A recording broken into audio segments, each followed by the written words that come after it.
Hola amigos, hablemos hoy de una enfermedad, sí, de una un poco misteriosa enfermedad que ha aquejado por siglos, por bastante más de un milenio diría yo, a algunos de los habitantes de la extensa zona y a los viajeros que pasan por ella, denominada Ruta de la Seda.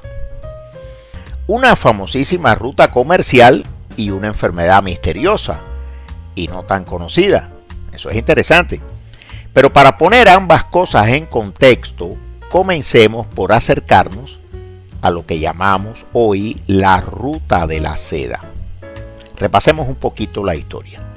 Se sabe que había movimientos de algunos bienes de consumo, sobre todo el jade, una roca ornamental muy dura, colorida y resistente, entre algunos territorios de la China y ciertas tierras más al oeste, la India, el Valle de Fergana, Susa, Bujara, Samarcanda, Persia y el Egipto.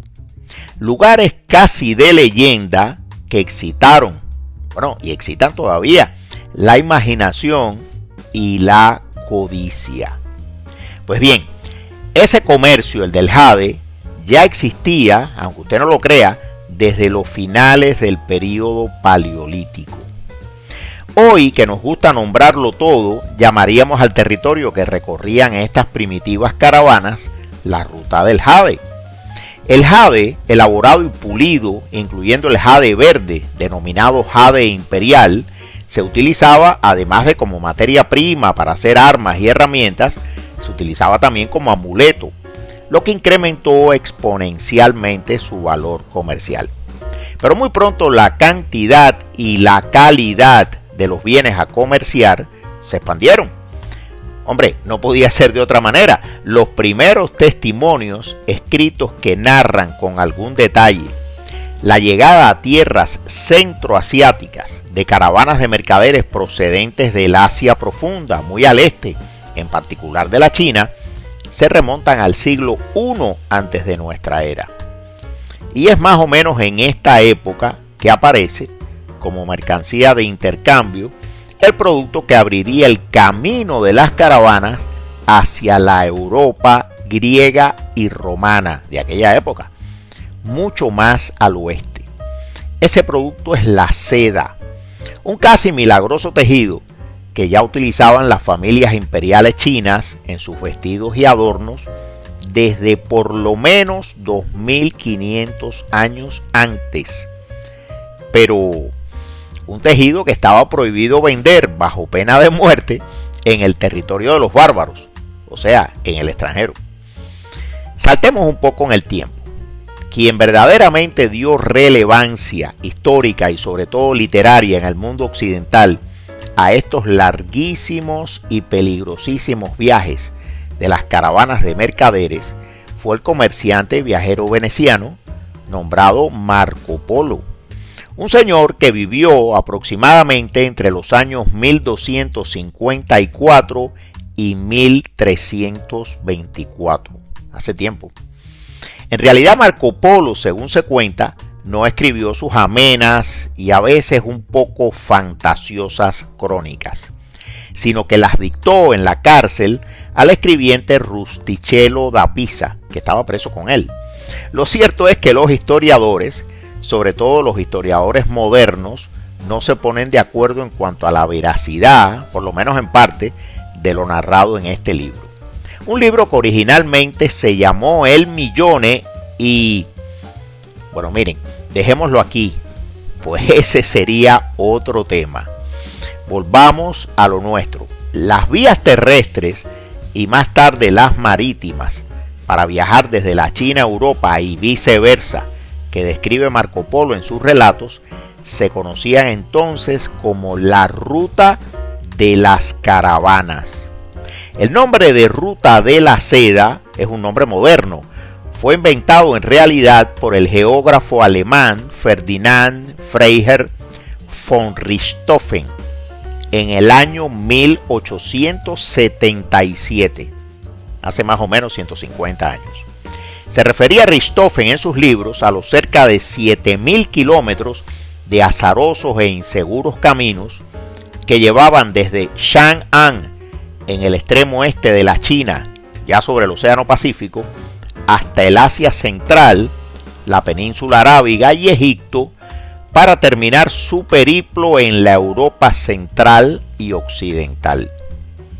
Un camino con múltiples ramificaciones que pasaba inevitablemente por lugares desolados y desérticos.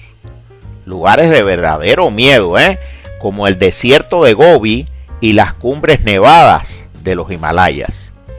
Tremendo y letal camino.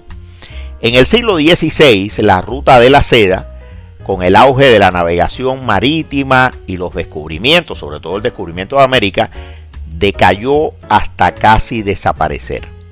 Pero en los muchos siglos en los que estuvo en plena actividad comercial, vio pasar por ella y en ambas direcciones no solo jade y diferentes clases de sedas, sino también especias. De hecho, pudo haberse llamado este camino la ruta de las especias. Por allí pasaron bronces, cerámicas, pieles, lacas, vajillas, marfiles, perfumes, objetos de oro y plata, alfombras, armas y esclavos. Muchos esclavos. Y por supuesto, un largo etcétera de productos. Una lista infinita de productos.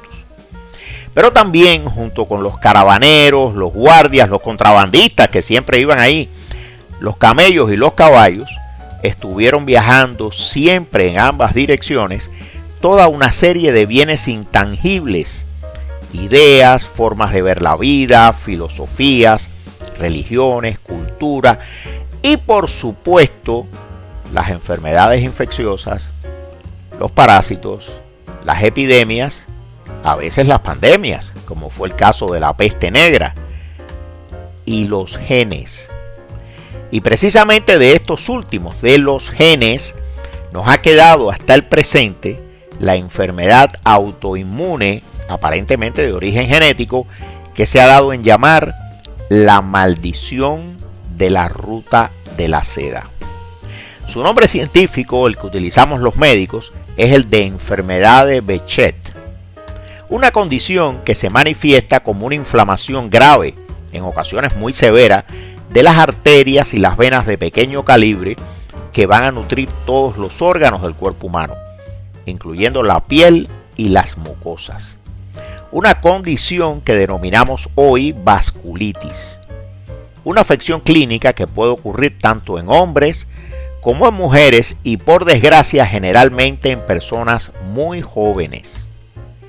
Esta seria condición patológica se caracteriza clínicamente. Los médicos de esa zona del mundo la diagnostican enseguida, solo con verlas, por unas aftas o ulceraciones bucales, ulceraciones de la boca, muy típicas y extraordinariamente dolorosas, tan dolorosas que pueden impedir la alimentación, por lo menos por un tiempo.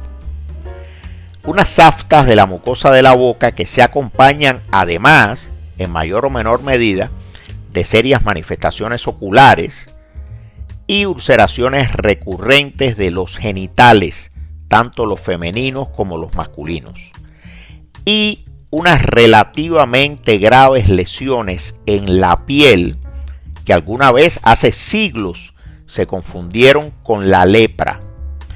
Muchos leprosos de aquella época, muchos leprosos de entonces no tenían lepra, solo tenían esta enfermedad. Pues bien, esta enfermedad autoinmune, por lo menos eso sabemos, tiene una gran prevalencia justo en las áreas geográficas, mayoritariamente en el Asia Central, que recorría la ruta de la seda. La ciencia aún no tiene una explicación clara para la distribución geográfica de esta enfermedad, pero no hay dudas de que algo tuvo que ver. Quizás la transferencia genética, es posible que ese fenómeno llamado transferencia genética haya y siga ocurriendo allí, pues tuvo que ver con los largos y tediosos viajes de las caravanas de la ruta de la seda. Hoy, y gracias a los chinos la ruta de la seda se ha vuelto a poner de moda. Pero eso puede ser un tema para otra conversación. Así que amigos, nos vemos